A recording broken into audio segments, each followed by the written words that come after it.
নিক্যাপটা নিয়ে এলাম, পরবো জানেন তো। সকাল থেকে উঠে খেয়াল থাকে না যে নিক্যাপটা পরতে হবে পায়ে।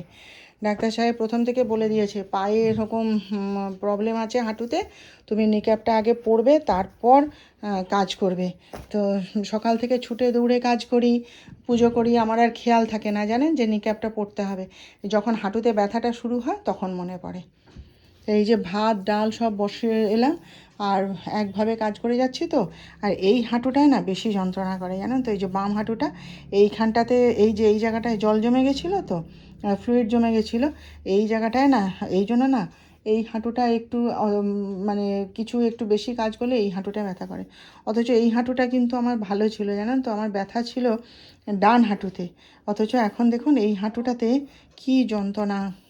এই যে একটুখানি কাজ করে এসেছি, কনকন কনকন করছি। চলুন ওটাকে পড়ে নিই। হ্যাঁ, পূর্বাজ লাইফস্টাইলে আপনাদের সবাইকে স্বাগত জানিয়ে আবার আজকের আরেকটা নতুন ব্লগ শুরু করছি। আশা করি আপনারা সবাই ভালো আছেন। তো আজকে হচ্ছে গিয়ে বৃহস্পতিবার, আর এখন বাজে হচ্ছে বেলা 11:15।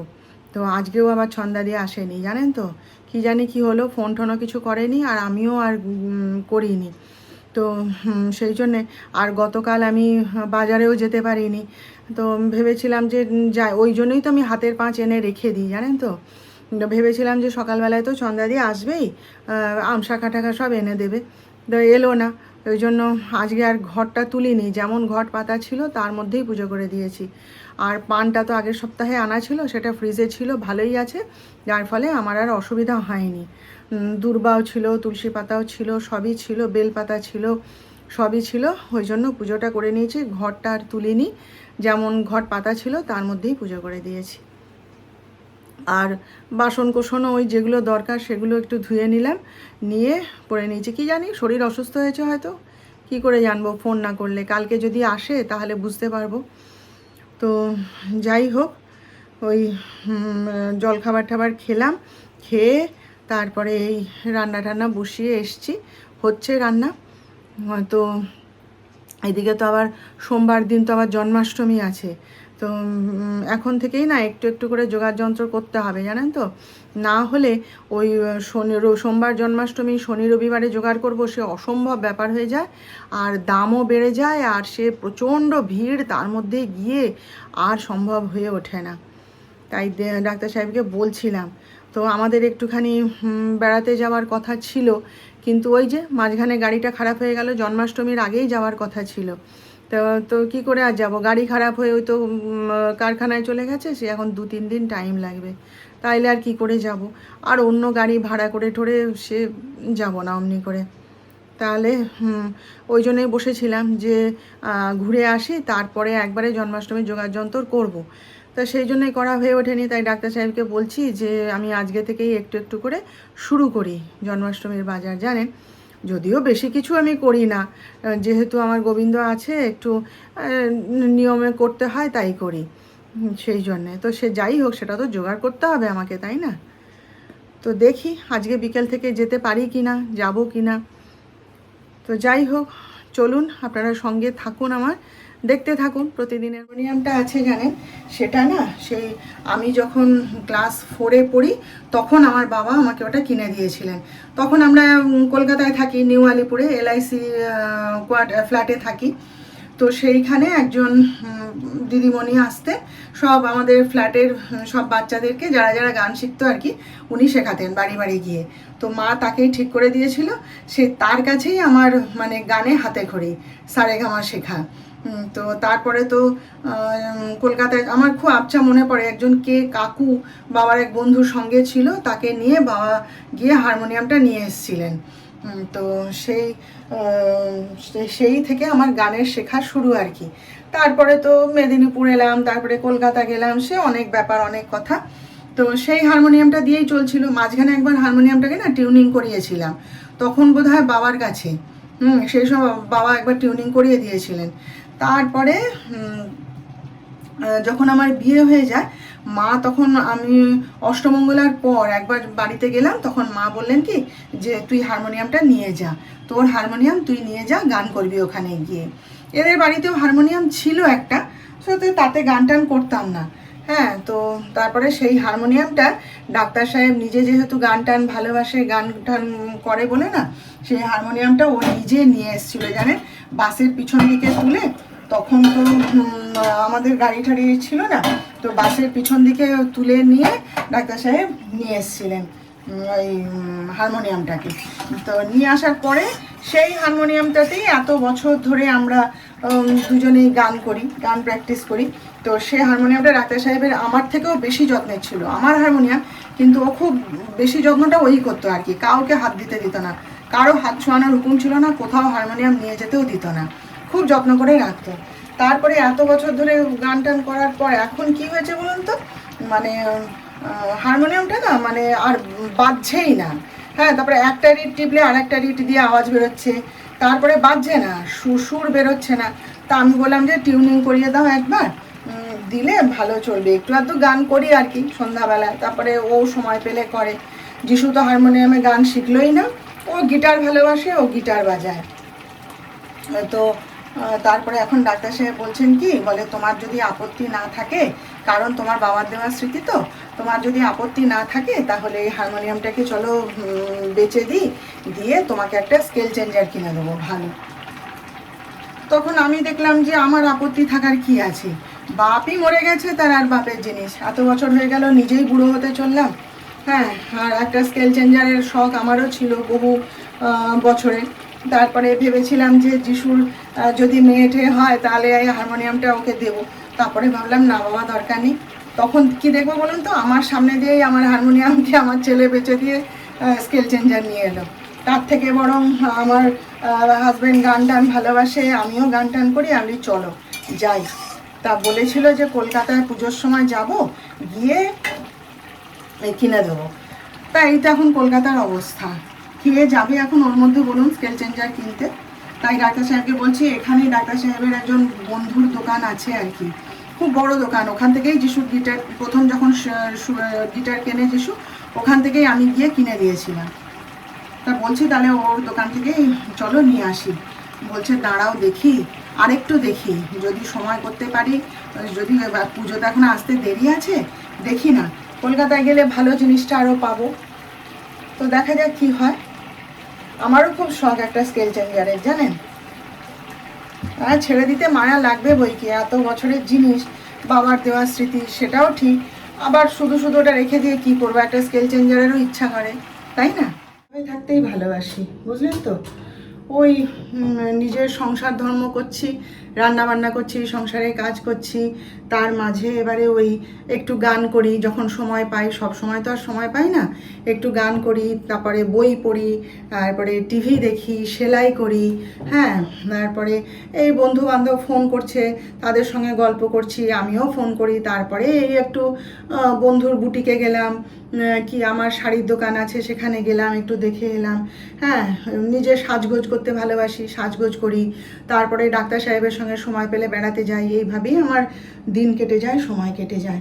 আমি ওইভাবে থাকতেই ভালোবাসি।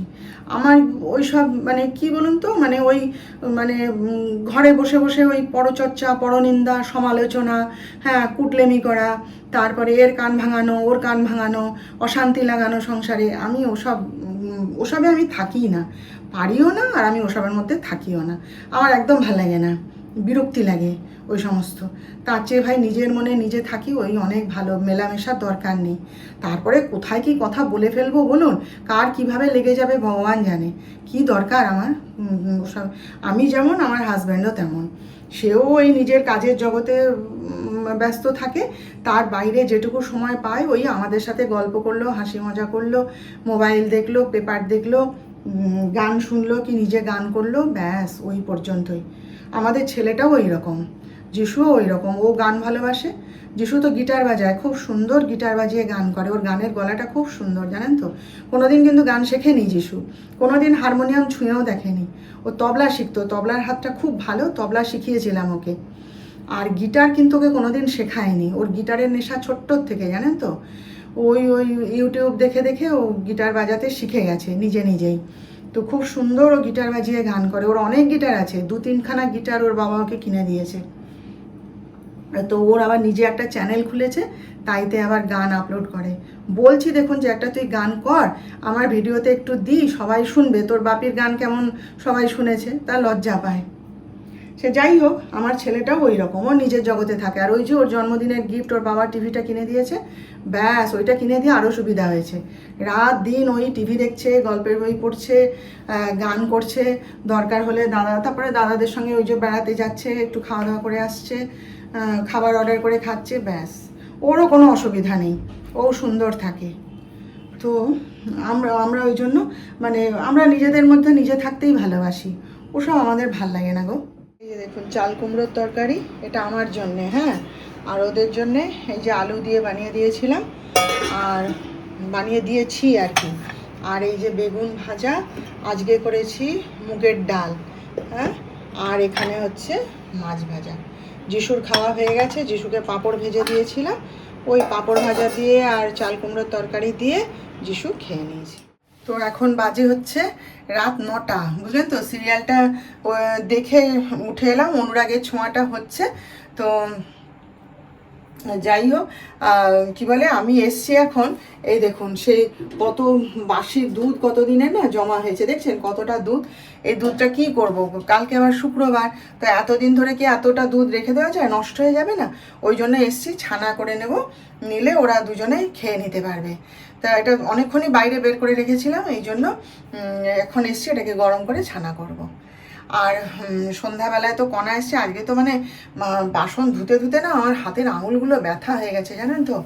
দিয়ে তারপরে তো ফেলে রেখে দিয়েছি যে না বাবা আমি আর পারছি না।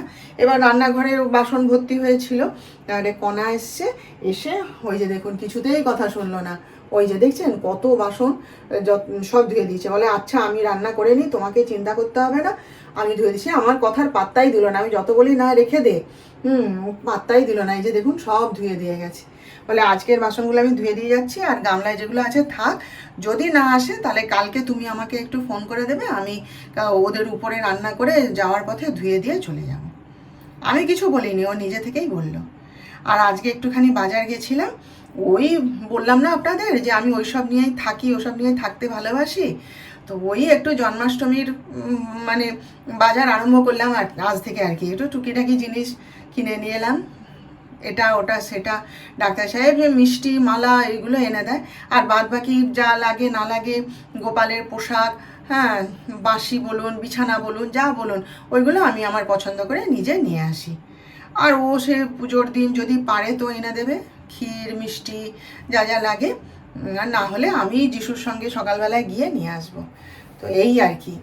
আর চলুন তাহলে এটা ছানাটা করে ফেলে তারপরে কি রান্না করি।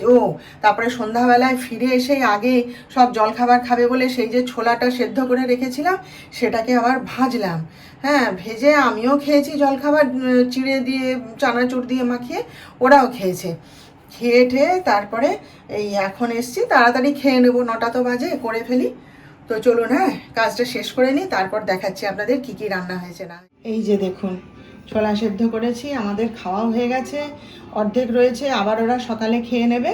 ডাক্তার সাহেব বলছিলেন রসুন দিতে, আমি রসুন দিইনি, এমনি রসুন দিলে কিরকম একটা গন্ধ ছাড়বে না, তাই জন্যে এমনি বানিয়েছি। আর এসে পেঁয়াজ শেষ হয়ে গেছিলো, তো বাজার থেকে ফিরে এসে এই যে 1 কিলো পেঁয়াজ নিয়ে এলাম আমাদের এই পাড়ার দোকান থেকে। যে আজকে বানানো হয়েছে আলুর দম। আজকে কণা আলুর দমের রঙটা করেছে দেখুন, আর এত তেল ঢেলেছে। এই যে আমি ডাক্তার সাহেবকে বলছিলে না যে একটু মুখরোচক খেতে ইচ্ছে করছে, নোনতা নোনতা, আজকে খাবে আলুর দম। এই যে দেখুন আলুর দমের রং দেখুন, আর তেল যা ঢেলেছে আজ কণা না, ওরে বাপরে বাপরে। যাই হোক, আর এই যে রুটি, ব্যাস। আর আমি তো দুধ দিয়ে রুটি খেয়ে নেবো, ঝামেলা করিনি আর। তো এই হচ্ছে আমাদের আজকের রান্না। তো চলুন এবার আমরাও খাওয়া দাওয়া করব, আপনারাও খাওয়া দাওয়া করুন, বিশ্রাম নিন। কালকে আবার আমরা গল্প করব নতুন ব্লগে, নতুন কোনো বিষয় নিয়ে। আপনারা সবাই তো ভালো থাকবেন, আর আমার ভিডিওটা যদি ভালো লেগে থাকে একটা লাইক, শেয়ার ও সাবস্ক্রাইব প্লিজ করে দেবেন।